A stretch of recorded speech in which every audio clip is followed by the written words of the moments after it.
It is awfully late, but we're still here. We're still doing it. We are in greater Minneapolis, Bloomington, Minnesota, whatever it is. And we are going to start talking about this game, which is a little bit less than 24 hours from now. We're going to do that here on this episode of Locked On Wolverines. You are Locked On Wolverines, your daily podcast on the Michigan Wolverines, part of the Locked On Podcast Network.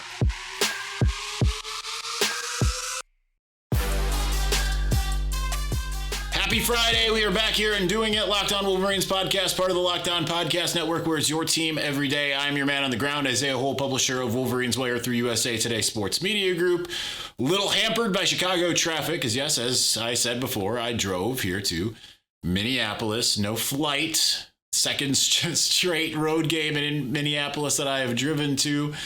First time was just because I wanted to. Second time was because it was expensive to fly. But if you were going to be at the game, shout my name down on the sideline, say hello. I will be down there as usual. Anyhow, let's get into a little bit about the game because obviously Michigan's got a lot that it is going to be trying to do. I'm less concerned with Minnesota because obviously we've seen Minnesota a few times.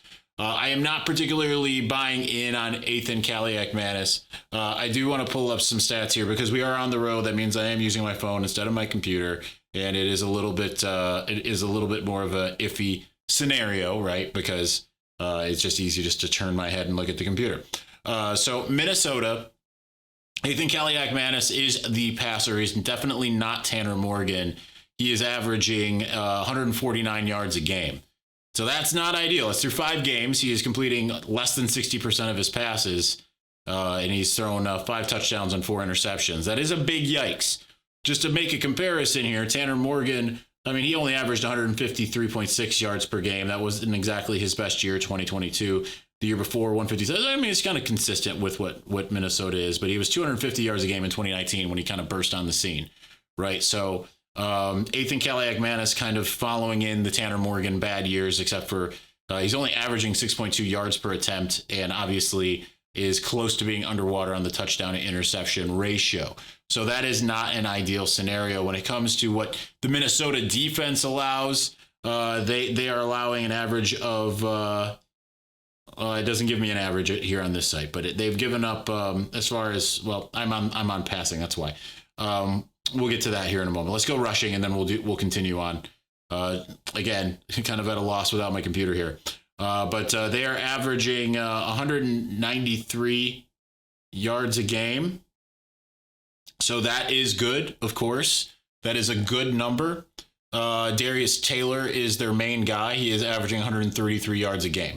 So certainly there was a couple other guys. Sean Tyler probably would have been my pick going into the season, but Darius Taylor, the true freshman, in 4 games is the one that is averaging the best. So he is the one that is to be looked out for. And certainly 193.2 yards per game, pretty solid number. Defensively, we'll get to that as soon as I can pull it up here. Defensively, we are looking at they're allowing, again, it doesn't give me an average, which is kind of odd here, but they've given up 1807 total in the country. Well, not sorry, total in the country. That doesn't make any sense, but that's what they're giving up, 1807 total. When it comes to their overall numbers, where they rank in the country, that's probably the better way to go. They are 62nd, so they're giving up 361.4 yards per game. So to Nebraska, they gave up 295 yards. To Eastern Michigan, they gave up 152. But then to North Carolina, who was the other ranked team they played, they lost 13-31 in that game. They gave up 519 yards and gave up 414 yards through the air. And they gave up 492 to Northwestern in a loss, an overtime loss. So that is not an ideal scenario. Now, they kind of got back into the fray by Louisiana. They allowed 349, but they gave up 177 yards on the ground, their second worst outside of Nebraska, in which they gave up 181. They gave up 414 yards passing to both North Carolina and Northwestern. So if you're Michigan, you're kind of in a pick your poison scenario. with that, right? So Nebraska's not exactly in the greatest situation when it comes to its defense and everything. Now, they have gotten 8 interceptions so far this year. So that is pretty good, right? Like that's a pretty good number to have through 5 games, 8 interceptions. So Michigan is going to have to be careful, especially obviously you all know what happened at night last time. So Michigan's going to have to really kind of be on that. But they got 3 in week 1, which you saw on that Thursday night against Nebraska. They got 2 against both North Carolina, so off of Drake May, and then 2 last week, and 1 against Eastern Michigan.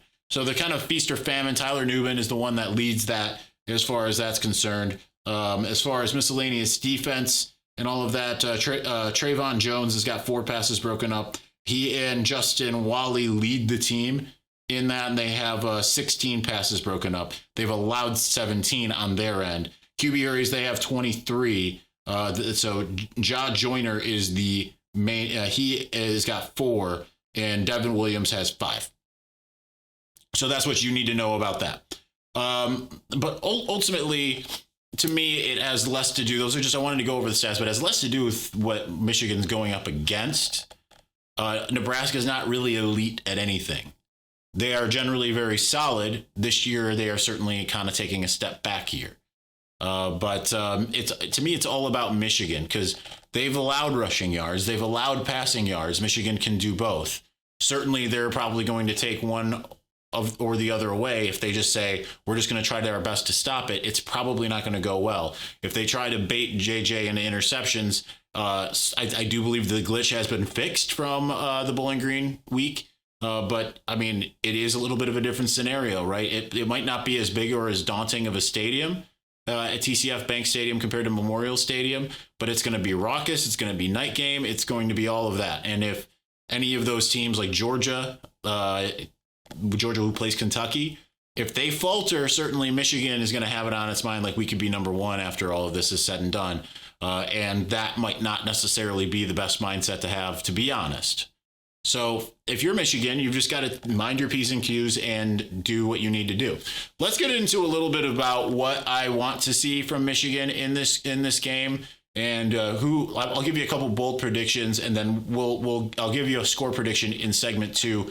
And then I do want to talk a little bit just about this Nebraska-Illinois game and this kind of misconception to some degree about Michigan's schedule. I don't want to say it's a full misconception, but I think it is interesting to kind of get into. So we are going to do that here in just a moment. But before we do, listen, everyone should be empowered to care for themselves as well as their loved ones during the unexpected. That's why Jace Medical offers the Jace case. The Jace case provides 5 life-saving antibiotics for emergency use and gives you peace of mind so you're not just hoping that you have access to medication in an emergency. And you know what?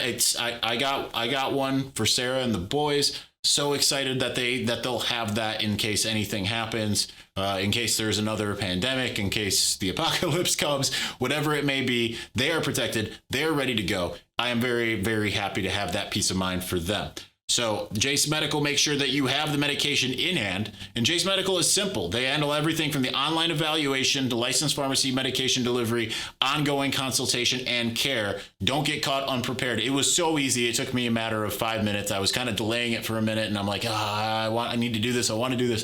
And then before I knew it, I was done. And I had everything I needed. A couple days later, shows up at my door. It's that easy. So get $20 off on these life-saving antibiotics today from Jace Medical by using my code LOCKEDON. That's at checkout at jasemedical.com, JASE medical.com.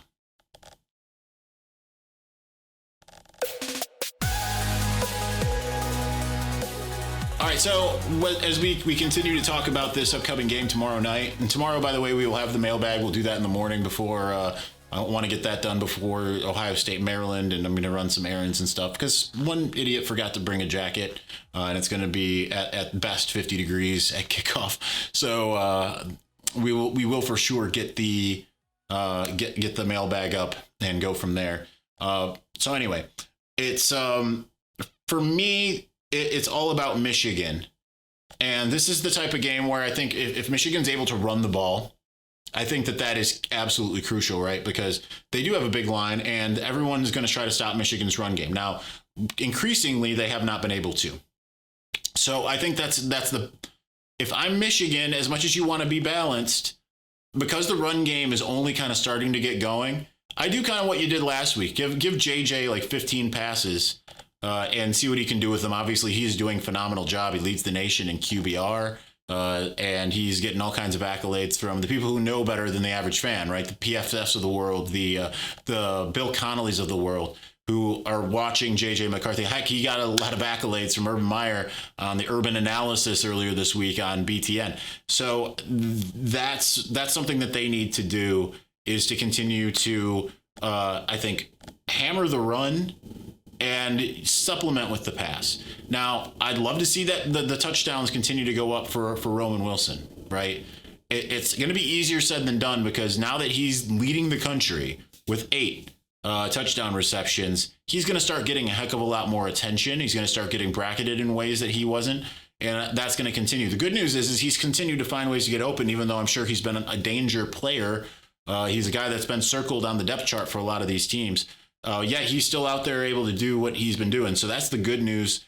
So I look forward to seeing him continue to rise up. But what I really want to see more than that is a third receiver. We've seen Cornelius Johnson. I mean, he didn't have the best last couple games compared to how he started. But I really want to see another receiver, because when I think to 2021, yes, it was Cornelius and it was Roman. Roman got injured in week 5, kind of came back against Penn State and kind of went from there. But they did have Mike Sainer still, who made some big catches, right? He was on that other side of the ball. They did have, name is escaping me all of a sudden, the transfer from Jackson State. They had him out there, and he made some plays occasionally. They had Andrell Anthony, who came up big in the Michigan State game and kind of disappeared after that. So I want to see more, right? And I want to see more not in garbage time. This is where I feel like Tyler Morris, he's showing you in punt return. I'd really love to see him continue on punt return. But I want to see him really take a step forward. It was now that Darius Clemens is not injured anymore, he's starting to kind of work in. So I want to see those guys take a step forward, even if it comes at the expense of Roman Wilson. As far as the run game is concerned, just keep feeding Blake Corum as far as I care. As much as you want to see Dono kind of get back into the rhythm and swing of things, I have no doubt that he will. I think he's pressing still a little bit, but I really want to see Blake Corum just continue to make that rise. And then more Kalel Mullings. I think that a lot of people out there were looking at Kalel Mullings and saying, you know what, I don't really want to see more of him after what happened against TCU. And I think this weekend, it really opened some eyes. And I think that, when you've got a guy that's kind of in the similar vein as Hassan Haskins, right? Comes in, he's a linebacker at first, he switches over to running back. Hassan switched over much earlier, right? He came in as a running back, switched over to linebacker, switched right back to running back by the end of the season. So that's a little bit different, but he's had a little more time on task, and now he's a full-time running back. So I really want to see what Kalel Mullings is able to do if given more opportunities. Hopefully that also pushes Donovan, right? I feel like Donovan needs that type of push right now, because we know he can do it. We've seen it. So it's just a matter of him continuing. Defensively, I really like what they're doing. I say just keep doing what you're doing. Build that run wall. And Ethan Kaliak-Manis is a guy who's going to turn the ball over. So make him pay a little bit. I don't really have any qualms about Michigan's defense against the offense. Mason Graham may return to the lineup. We'll find out.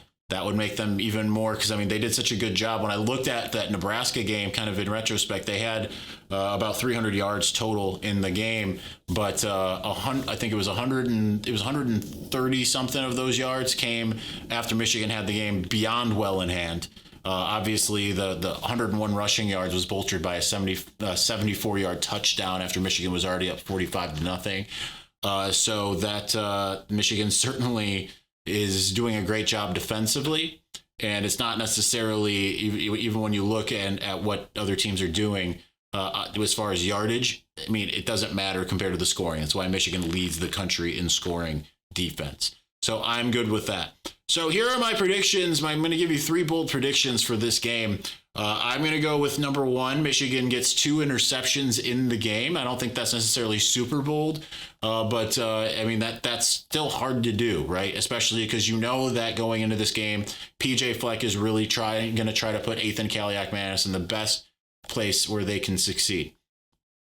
So I think that he's going to throw 2 picks in this game because anyone who's fast and loose with the ball, we saw it last week. I mean, Heinrich Harburg hadn't even thrown an interception, but I said going into that game, listen, it is a bad scenario if you're Nebraska and you have to throw the ball. You better just try to run it. It wasn't working for the run. I mean, drive 1, throws a pick. That's how it's going to go.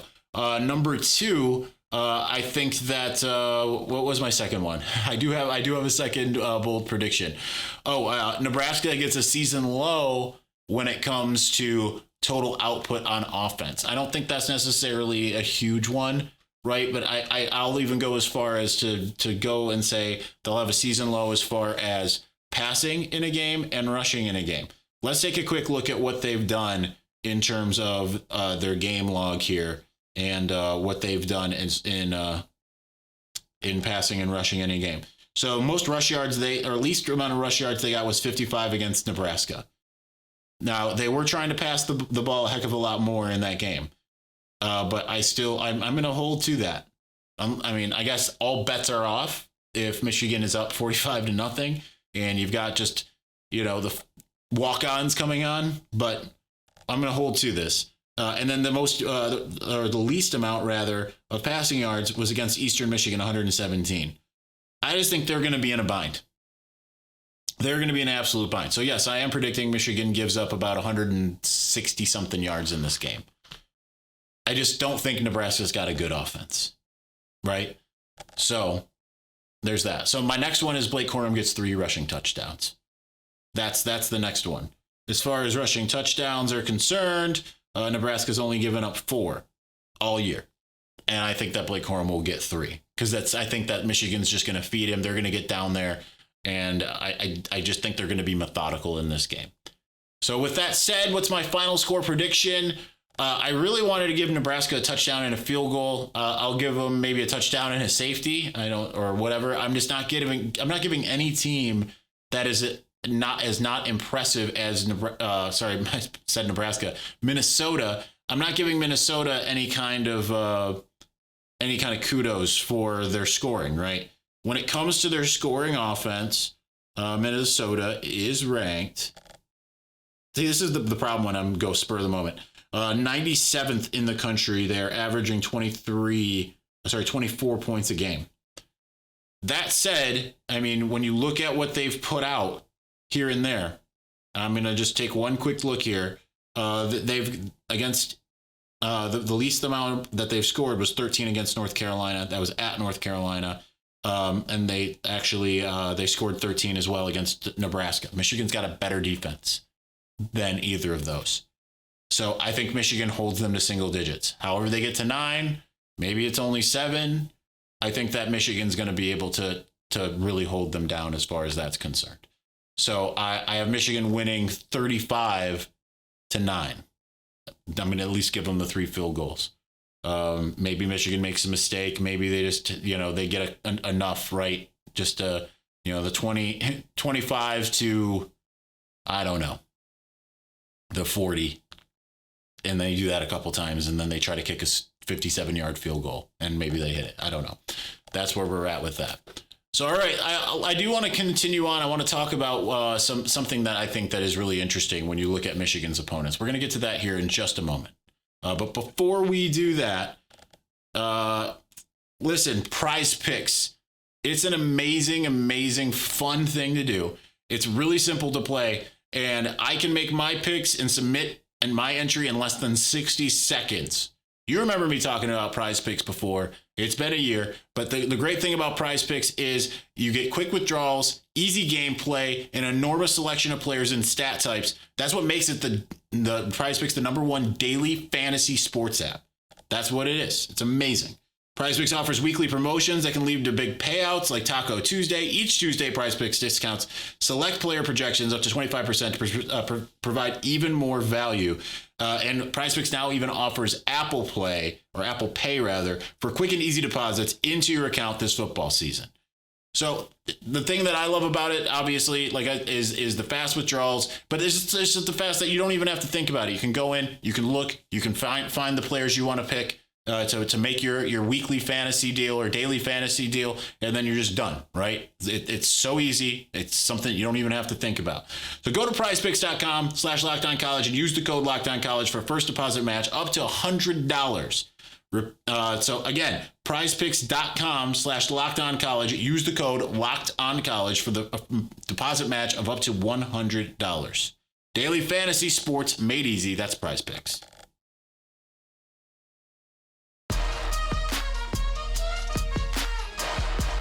I'll tell you what, I did not expect to be, I thought I had an 8-hour drive today. I did not expect to be on the road for 12 plus hours. That was not my goal or my intention. So apologies if I'm a little stammery and all of that stuff. But I'm sure you understand. I've driven 36 hours in the last 2 weekends so far. So anyway, I do need my phone here to be able to share with you some interesting things here that are that is pertinent, right? So I'm watching. I'm not really watching since we started this, but I have Nebraska, Illinois on. Nebraska was up 17-7 at the time that I started the podcast. So Nebraska looking to make it 3-3 on the year, and playing Illinois a heck of a lot better than even Penn State did. Which, I mean, Nebraska is not a good team, but I mean they're gonna have not a losing record at this point. So that brings me to something that Mike Hart actually mentioned. He's like, if you looked at the records of the teams Michigan's faced, now Michigan has faced no one, and that's true, right? As far as I know, the only team that has not done well thus far this season is the first one, East Carolina. East Carolina's won one game and is against an FCS opponent. But UNLV they've only lost one game, and it was to Michigan. They're 4-1. Now they beat Bryant, that's an FCS team. But then they beat Vanderbilt. They went to UTEP and beat UTEP. They beat Hawaii. Okay, so I know that it's not a murderer's row or anything. We'll know a little bit more about them because they've got to play Nevada. They'll play a Colorado State team. They'll play Colorado tough. Not that Colorado's ranked. They'll play Fresno State, who is ranked. But they have a chance to do something in what's his name's first year. I'm blanking on the coach there. But UNLV they're doing pretty good. You already know Rutgers is 4-1 with the only loss is being to Michigan. Rutgers has beaten a couple Power 5 teams: Northwestern, Virginia Tech. Then they just routed Wagner. I always want to say Wagner. We'll know more about Rutgers when they go to Wisconsin tomorrow. And then Bowling Green, surprisingly, winning record, right? So they're doing pretty good. Well, actually, they don't have a winning record. I'm wrong. Sorry. They're 2-3. They beat Eastern Illinois and they beat Georgia Tech at Georgia Tech. So they at least have a Power 5 win. But nonetheless, the teams Michigan has faced cumulatively has a winning record. Some of these teams are a little bit better. Now, you're not going to puff your chest out over UNLV. But remember, I think it was last year, Colorado State and the other teams that Michigan faced did not have winning records. They were not good teams last year. They weren't going to go to any bowl games. They weren't going to do much of anything. And yet, now, Michigan's trouncing teams like Nebraska, like Rutgers, who have done a pretty good job generally. So we'll know more about some of these teams as we go forward, but and it doesn't matter because it's all about what Michigan's doing. And as Bill Connolly for ESPN said, Michigan's just going out there clowning everybody. Doesn't really matter the level of competition. They're just even the Bowling Green game, right? That felt like the worst possible game. It felt awful while it was happening, and yet before you knew it, midway through the third quarter, they're bringing in their backups because they're up 35-6 or 31-6 or whatever it was. So Michigan's in a good spot as far as that's concerned, and they're being consistent. Just need to continue to see that consistency as we move forward. All right, that's going to be my post-drive show here. We're gonna do the mailbag. So if you haven't gotten your questions in by let's say 10 a.m. Eastern time. I'm on Central right now, but at 10 a.m. Eastern time, I put the call out on Twitter. Get your questions in if you haven't already, and we will go to town on those. So thanks for watching. Thanks for listening. We will talk then. Peace.